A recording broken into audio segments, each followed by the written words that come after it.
अस्सलाम वालेकुम व्यूअर्स, मैं हूं समीना पाशा। उम्मीद है आप लोग खैरियत से होंगे। व्यूअर्स, बहुत सी अहम खबरें और अपडेट्स लेकर आपके सामने हाजिर हैं। और जनाब, आपको बताएंगे इस वीलॉग में कि इमरान खान साहब के ऊपर एक और सज़ा की तैयारी हो रही है, और ये क्यों हो रही है आपके सामने रखेंगे। इमरान खान साहब से आज मुलाकात भी हुई ज़ाहिर वकीलों की, और ख़ुद मोहतरमा अलीमा ख़ान साहिबा भी उनसे मिली। और उसके बाद जो इमरान खान साहब के पैगामात हैं वो मुख्तलिफ उनके तर्जुमानों के ज़रिए हम तक पहुँचे। उन्होंने एक बड़ा अहम ऐलान कर दिया, इस ऐलान के ऊपर बात करेंगे। फिर अगली स्टोरी आपको बताएंगे असद तूर साहब के हवाले से, जिनको गिरफ्तार कर लिया गया था। अब उन्हें अदालत में पेश भी किया गया और उनका 5 रोज़ा जिस्मानी रिमांड भी दे दिया गया। आज उनकी वालदा मोहतरमा, जो कि खासी ज़ईफ़ हैं, वो भी इस्लामाबाद हाई कोर्ट पहुंची और अपने बेटे की बाजियाबी के लिए उन्होंने दरख्वास्त दायर की है। इस सारी तफसील से आपको आगाह करूंगी। इसके साथ साथ आपको बताएंगे कि पीटीआई की मजीद नशस्तें छीनने की भी तैयारी है। वो आपने सुन रखा होगा कि रोज़े बख्शवाने गए तो नमाजें बख्शवाने गए तो रोज़े गले पड़ गए। तो ये वाली सूरत हाल कुछ पीटीआई के साथ हो रही है कि वो मखसूस नशस्तें लेने जा रहे हैं, तो उल्टा जो उनकी जीती हुई नशस्तें हैं वो भी छीन छीन के पीएमएलएन की झोली में डाली जा रही हैं, और मजीद डालने का प्लान है। इसके ऊपर बात करते हैं।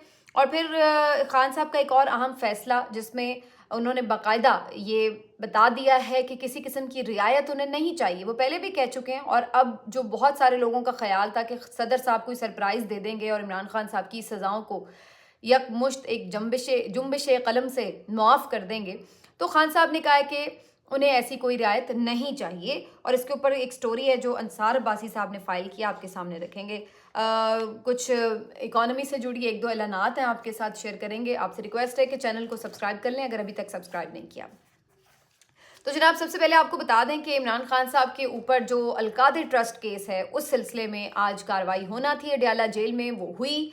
और बुशरा बीबी साहिबा को भी यहाँ पर लाया गया अडयाला जेल में, क्योंकि दोनों ही इसमें मुलजिम नामजद हैं। और इस कार्रवाई में आज के रोज़ एक अहम पेशरफ्त ये हुई है कि अब बाकायदा फ़र्द जुर्म आयद कर दी गई है, जिसके बाद अब बाकायदा मेरिट के ऊपर केस का ट्रायल शुरू हो जाएगा। अब ये जो फ़र्द जुर्म आयद की गई है, ज़ाहिर है दोनों ने इससे सेहत जुर्म से इनकार कर दिया। और मैं सिर्फ ब्रीफली आपको याद दिला दूं कि ये इस बात का केस है कि इमरान खान ने एक यूनिवर्सिटी क्यों बनाई है, और ये यूनिवर्सिटी का जो ट्रस्ट है बेसिकली, उसके लिए जो ज़मीन थी वो बैरियर टाउन के मालिक मलिक रियाज साहब ने दी।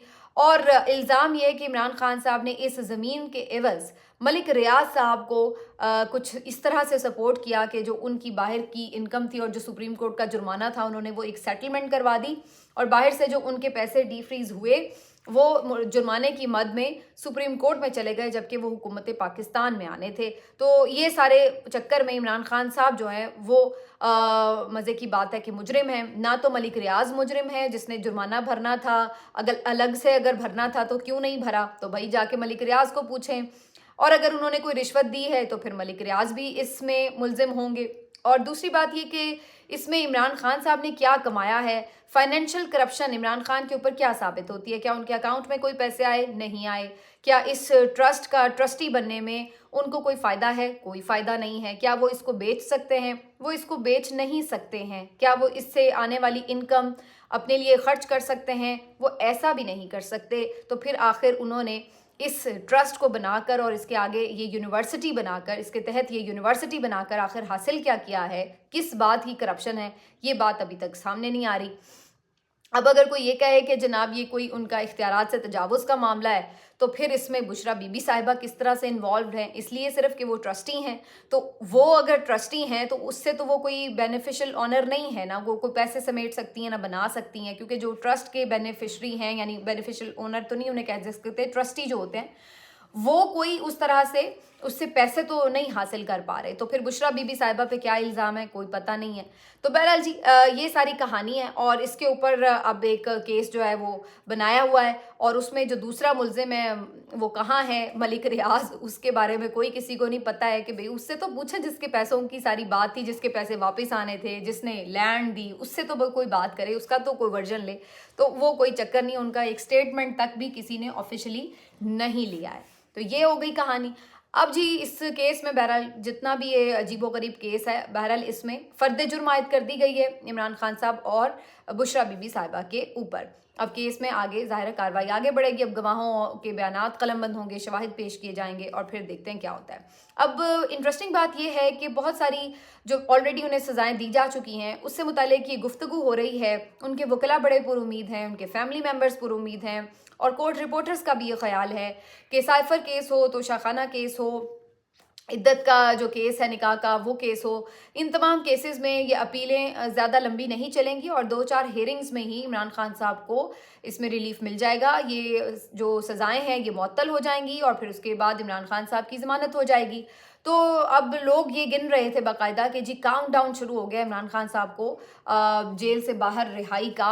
लेकिन मुझे ये नज़र आ रहा है कि जब तक इस मामले के अंदर, यानी जब तक ये जो तीनों सज़ाएं होंगी और इनकी ज़मानतें मिलेंगी, फ़ैसले मुअत्तल होंगे, कोशिश ये होगी कि इमरान खान को अल-कादिर ट्रस्ट केस या फिर 9 मई के किसी केस में अरेस्ट रखा जाए और उनके फैसले भी आ जाएं या सज़ा भी सुनवा दी जाए ताकि मज़ीद उनको जेल में रखा जाए। तो अब ये टाइमिंग बड़ी इंपॉर्टेंट होगी कि क्या इस केस को इतना तवील किया जाएगा कि उससे पहले ही इमरान खान साहब की बाकी सज़ाएं मुअत्तल हो जाएं और वो फिर बाहर आ सकें, उनकी रिहाई मुमकिन हो जाए। मुझे करंटली जो सिनेरियो है इसमें मुश्किल लग रहा है।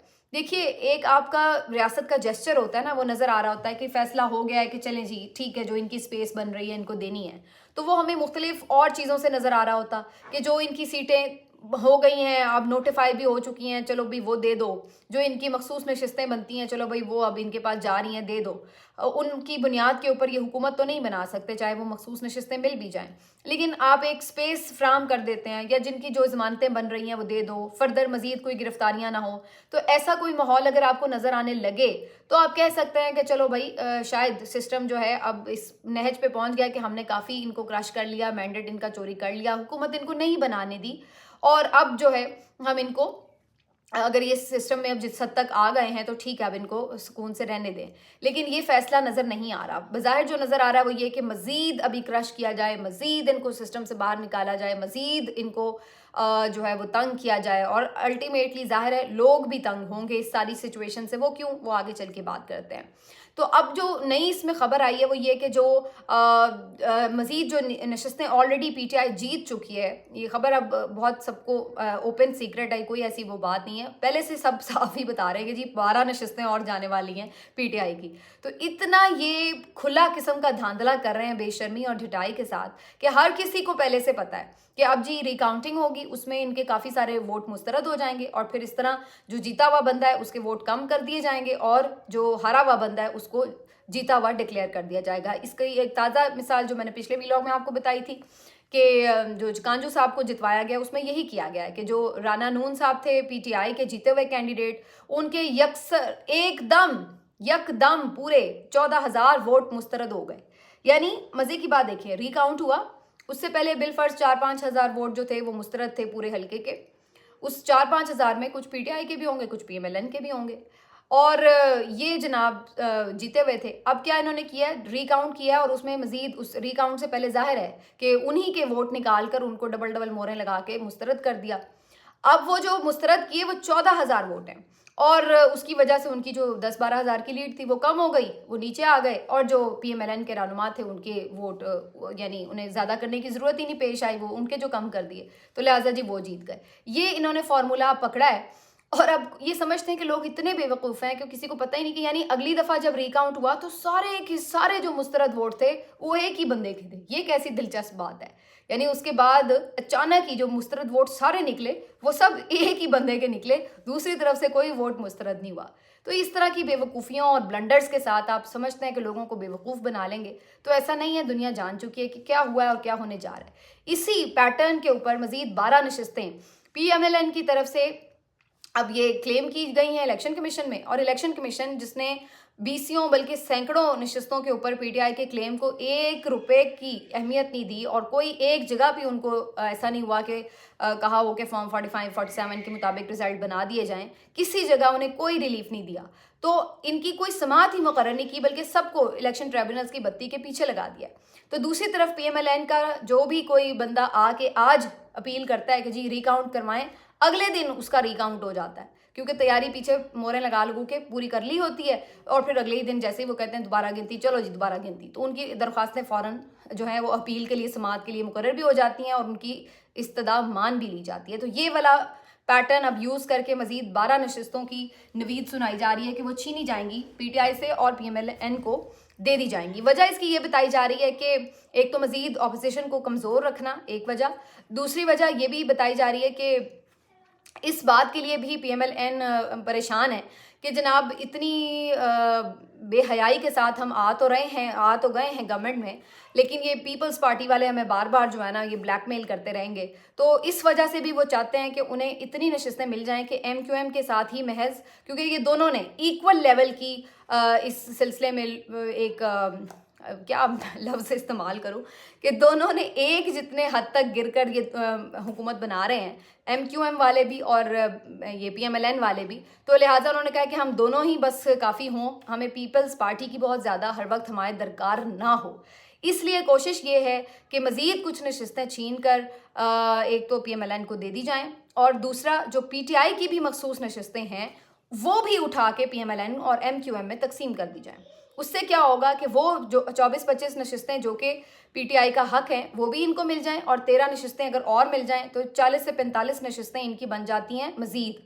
उससे ये होगा कि जो पीपल्स पार्टी की 40-45 नशिस्तों का उनको एक सहारा लेना पड़ रहा है, वो कहते हैं हम उससे आज़ाद हो जाएंगे। तो ख्वाहिश इसलिए ये की जा रही है कि मज़ीद नशिस्तें दी जाएं और इस सिलसिले में आपने देखा है कि इलेक्शन कमीशन में मखसूस नशिस्तों के ऊपर समाअत भी शुरू हो चुकी है, जिसमें MQM और PMLN ने ये इस्तदा की है कि जी सुन्नी इत्तेहाद काउंसिल का हक नहीं है कि वो नशिस्तें हासिल कर सके मखसूस, क्योंकि उन्होंने जी लिस्टें जमा नहीं कराई थी और इसलिए इस बुनियाद के ऊपर जो बाकी भी इनकी भी बनती हैं वो वाली भी हमें ही तकसीम कर दी जाए। तो इसके ऊपर बड़ी तेज़ी से समाअत हो रही है और मुझे कभी इम्कान है कि ये फैसला PMLN और MQM के हक में आ जाएगा। भाई जब शर्मी करनी है तो फिर खुल के कर ले बंदा। एक दफ़ा ही आपने शर्म और हया को एक साइड पर रखना होता है, उसके बाद हर दफ़ा आपको वो महसूस नहीं होता कि भाई आप दोबारा कोई बेशर्म हरकत कर रहे हैं। तो अब वो चूँकि एक दफ़ा कर चुके हैं, अब उन्हें कोई फ़र्क नहीं पड़ रहा है कि वो कुछ भी और भी कुछ लूटना चाहें तो वो भी लूट लें, कोई यानी अब वो झिझक ख़त्म हो गई। तो अब इस वजह से वो वाली जो मखसूस नशिस्तें हैं वो भी उनको डाल दी जाएंगी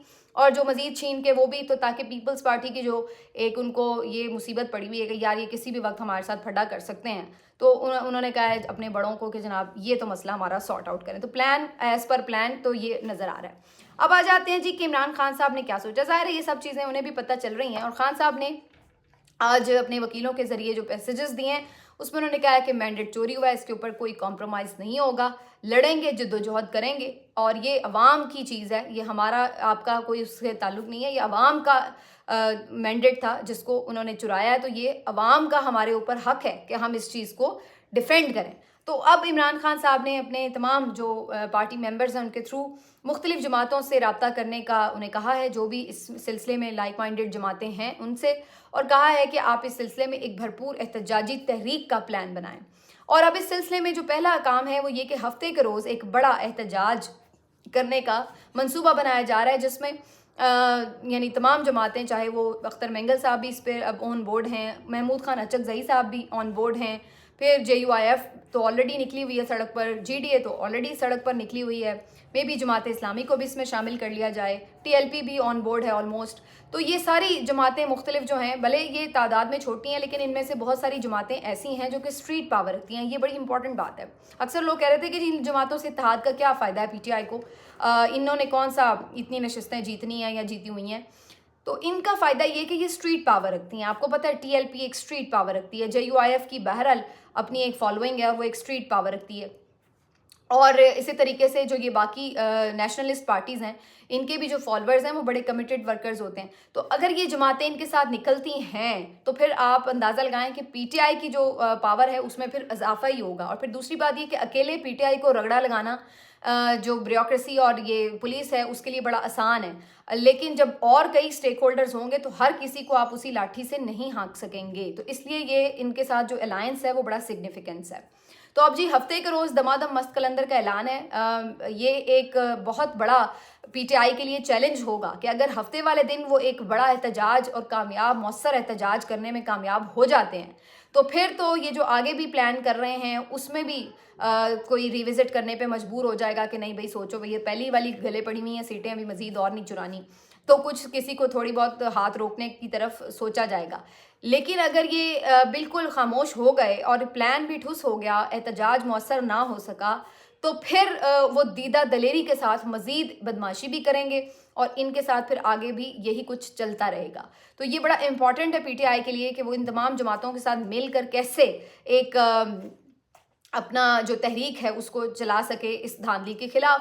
اب یہ ایک ٹیسٹ کیس ہے، اب دیکھتے ہیں کہ اس کے اوپر کیا ہے۔ ابھی تک تو جو پی ٹی آئی کی موجودہ قیادت ہے اس نے کوئی بہت امپریسو قسم کی کیمپین دھاندلی کے اوپر نہیں رن کی ہے آن گراؤنڈ، لیکن اب دیکھنا یہ ہے کہ وہ کیا ان جماعتوں کی مدد کے ساتھ بھی ایسا کچھ کر سکیں گے یا نہیں۔ اب آ جاتے ہیں جس بات کے اوپر کہ عمران خان صاحب نے جو ایک اور اہم فیصلہ کیا وہ یہ کہ انہوں نے کہا کہ وہ صدر صاحب کے توسط سے کوئی ریلیف نہیں لینا چاہتے اور نہ ہی اپنی سزائیں معاف کروانا چاہتے ہیں۔ یہ ایک بڑا امپورٹنٹ معاملہ ہے کیونکہ بہت سارے لوگوں کا یہ خیال تھا کہ عارف علوی صاحب ریٹائر ہونے سے پہلے، جانے سے پہلے، ظاہر انہیں اب جانا پڑے گا جب نئے صدر منتخب ہوں گے، تو اس سے پہلے وہ یہ ایک امپورٹنٹ کام کر کے جائیں گے کہ عمران خان صاحب کو جو مختلف سزائیں دی گئی ہیں وہ انہیں اپنے اختیار کے تحت، کیونکہ صدر کو یہ اختیار ہوتا ہے، تو وہ اس کو معاف کر دیں گے۔ لیکن اب یہ خبر آ رہی ہے کہ عمران خان صاحب نے ایسی کسی بھی چیز کا بالکل امکان رد کر دیا ہے اور انہوں نے باقاعدہ عارف علوی صاحب کو یہ پیغام پہنچوایا ہے کہ جناب آپ نے ایسی کوئی چیز نہیں کرنی، مجھے کوئی معافی نہیں چاہیے، میرے کیسز جھوٹے ہیں اور میں اسی سسٹم کے اندر رہتے ہوئے یہ کیسز جھوٹے ثابت کروں گا، مجھے آپ کی طرف سے کوئی اس طرح کی فیور نہیں چاہیے، کیونکہ خان صاحب نہیں چاہتے کہ وہ ایسا کوئی سٹگما اپنے ساتھ لگا لیں کہ ہاں دیکھو جی کیسز تو سچے ہی ہوں گے لیکن انہوں نے جان بوجھ کے جو ہے وہ صدر صاحب اپنے تھے تو ان سے یہ فیور لے لی۔ تو یہ سیاسی کریئر پر عمران خان صاحب کا ایک داغ ہے کہ سب کو ہی معلوم ہے کیسز کی نوعیت کیا ہے، لیکن اس کے باوجود بھی وہ سمجھتے ہیں کہ انہیں اس کے اوپر کوئی فیور نہیں لینی ہے۔ تو یہ ایک بڑا عمران خان صاحب کا فیصلہ ہے۔ پچھلے 2 دنوں میں جو خان صاحب نے 2 فیصلے کیے ہیں یہ بڑے سگنیفیکنٹ ہیں، آپ دیکھیے اس کو بہت امپورٹنٹ ہے سمجھنا۔ ایک تو یہ کہ خان صاحب نے جو فیصلہ کیا کہ پیپلز پارٹی کے ساتھ اتحاد نہیں بنانا، یہ بھی ایک بڑی کیچی آفر تھی، کیونکہ اگر بظاہر پیپلز پارٹی کے ساتھ مل کر یہ لوگ حکومت بنا لیتے تو بہت ساری مشکلات آسان ہو سکتی تھی پی ٹی آئی کے لیے، لیکن خان صاحب پھر یہ سمجھتے کہ یہ ایک کمپرومائز ہوتا اور خان صاحب نے سوچا کہ یہ تو پھر نظریے کے اوپر سمجھوتا کرنے کے مترادف ہوتا۔ تو سارا جو ایک آپ سمجھ لیں اسٹرگل تھی، جو ساری ایک جدوجہد تھی، وہ اس لیے تو نہیں تھی کہ وزیر اعظم بننا ہے، تو پھر اگر یہی کرنا تھا کمپرومائز تو پھر پہلے بھی بہت دفعہ موقع آئے، تو عمران خان صاحب نے اس پر اصولی موقف لیا، پیپلز پارٹی کے ساتھ وہ نہیں گئے۔ اسی طریقے سے یہ والا بھی جو معاملہ ہے اگرچہ یہ بڑا آسان ہے کہ وہ آرام سے سزائیں معاف کروائیں اور باہر آ جائیں، لیکن اگین یہ ان کے اوپر ایک وہ سمجھتے ہیں کہ ان کا اپنا جو نظریہ ہے کہ فیور نہیں لینی سسٹم سے بلکہ فیس کرنا ہے، تو یہ اس کے اوپر ایک کلنک کا داغ ہوتا، اس لیے خان صاحب نے اس طرح کی بھی کسی فیور کو لینے سے انکار کر دیا ہے۔ تو یہ 2 بڑے سگنیفیکنٹ فیصلے خان صاحب کے، جو میرا خیال ہے کہ پاکستان میں موجود کوئی بھی اور سیاستدان ایسے حالات سے گزرتا تو وہ شاید دوسری دفعہ سوچتا بھی نہ اور وہ یہ فیصلے لے لیتا، لیکن خان صاحب نے مشکل راستہ چنا ہے، لمبا راستہ چنا ہے، لیکن اس کا رزلٹ کیا ہوگا یہ ابھی دیکھنے کے لیے ہمیں تھوڑا اور وقت چاہیے۔ اسد طور صاحب جو ہیں جی ان کو آج عدالت میں پیش کر دیا گیا، ان کو مزید 5 روزہ جسمانی ریمانڈ پر اریسٹ ہی رکھا جائے گا۔ ان کی والدہ محترمہ بھی اسلام آباد ہائی کورٹ آئیں اور ان کو دیکھ کے بہت مجھے پریشانی ہو رہی تھی کہ کس چکر میں آپ نے لگا دیا ہے قوم کی ماؤں کو، اور مائیں تو سب کی سانجھی ہوتی ہیں اور جو بزرگ ہوتی ہیں وہ تو یوں ہی کوئی الگ ہی ایسے کریشن اللہ کی لگ رہی ہوتی ہیں، کوئی نور کی ہے، کوئی الگ ہی کریشن ہوتی ہیں، اتنی معصومیت سے ان میں آ جاتی ہے۔ تو میں آپ یقین مانے میں کچھ ماؤں کو دیکھا ہے میں نے نا، تو میری بڑی عجیب فیلنگ ہو جاتی ہے، مجھے لگتا ہے کہ یار ہم کس نہج پر آ گئے ہیں کہ ہم یہ اس طرح کی بزرگ ماؤں کو اس طرح خوار کر رہے ہیں۔ میں نے جب ارشد شریف کی والدہ کو دیکھا، ان کی گفتگو سنی، اتنا مجھے پیار سا بھی آیا، رسپیکٹ بھی ہوئی اور دل بھی ٹوٹ رہا تھا۔ پھر اسی طریقے سے جب میں عمران ریاض صاحب کی والد اور والدہ کو دیکھتی ہوں، اتنے بزرگ ہیں اور وہ بیچاری جس کرب سے گزری کہ پتہ ہی نہیں بچہ زندہ ہے یا نہیں ہے، کیا صورتحال ہے، 5 مہینے کیسے وہ ماں تڑپی ہوگی، تو وہ تکلیف سوچتی ہوں تو پھر ظاہر ہے ماؤں کو تو کوئی لینا دینا نہیں سیاسی معاملات سے، جہاد سے کیا ہو رہا ہے، اس کے لیے تو ساری کل کائنات اس کا بیٹا ہے، اس کا بچہ ہے، اس کی اولاد ہے۔ اور اب میں اسد طور کی والدہ کو دیکھ رہی تھی، اتنی معصوم سی مجھے وہ لگ رہی تھیں، کہ مجھے تو پتہ ہی نہیں، پتہ نہیں کیا اس نے کیا، سمجھ نہیں آ رہی. اور اتنا وہ بیچاری 78 ایئرز اولڈ ہیں اور وہ اپنے بیٹے کی بازیابی کے لیے ہائی کورٹ میں دھکے کھا رہی ہیں. تو کیا ہے یہ ہمارا سسٹم؟ دل کرتا ہے، یقین مانیے دل کبھی کبھی تو کرتا ہے لعنت بھیج کے نا کوئی دعا مانگتے ہیں کہ یا اللہ یہ کسی طرح یہ سسٹم برباد ہی ہو جائے. اس سسٹم کا ہم نے کرنا کیا ہے جس سسٹم میں آپ کو انصاف ہی نہیں ملتا، جہاں پر ہماری مائیں 80 سال کی مائیں آ کے خوار ہو رہی ہیں، سفید بالوں میں خاک ان کے پڑ رہی ہے اٹھ اٹھ کے. کبھی کیسرا الہی کو آپ دیکھ لیں وہ دھکے کھا رہی ہے، کبھی آپ یاسمین راشد کو دیکھ لیں. یہ سسٹم ہے ہمارا. لعنت ہے ہمارے سسٹم کے اوپر. اور پھر مجھے ان لوگوں پہ اور غصہ آتا ہے جو یہ فکر میں مرے جا رہے ہیں کہ ہائے ہائے ہائے سسٹم ہمارا کچھ ہو جائے گا تو سسٹم کو کیا ہو جائے گا. تو بہرحال جی اسد طور صاحب نے جو گفتگو کی ہے اس میں انہوں نے مختصر سی گفتگو ہتھ کڑیاں لگی ہوئی تھی، لیکن وہ بندہ بھی ہے ویسے میں نے دیکھا ہے فل سر پھرا ہے، صحیح دبنگ ہے. اس نے بھی کہہ دیا بھائی مجھے کوئی گلا نہیں کسی سے، کوئی شکوہ نہیں، بلکہ چیف جسٹس صاحب تھینک یو سو مچ. تو یہ جو کہہ دیا اس نے یہ کافی ہے، پیغام پہنچ چکا ہے کہ کس کو کہا ہے اور کیوں کہا ہے. تو بہرحال جی یہ کوئی پہلی دفعہ نہیں ہے. بولنے والے سب کو برے لگتے ہیں، ہر دور میں برے لگتے ہیں، اور سچ بولنے والے ذرا زیادہ برے لگتے ہیں. تو یہ اب سلسلہ کہاں جا کے رکے گا؟ فی الحال رکتا نظر نہیں آ رہا. جیسے میں نے آپ کو پہلے بتایا کہ سسٹم جب تک یہ تمام چیزیں ایکسیپٹ کرنے کے لیے تیار نہیں ہے تب تک آپ کو یہ فسطائیت کا، یہ ظلم کا، یہ جبر کا جو دور ہے یہ چلتا ہوا نظر آئے گا. ملتے ہیں آپ سے اگلے ویلاگ میں. اپنا خیال رکھیے. اللہ حافظ.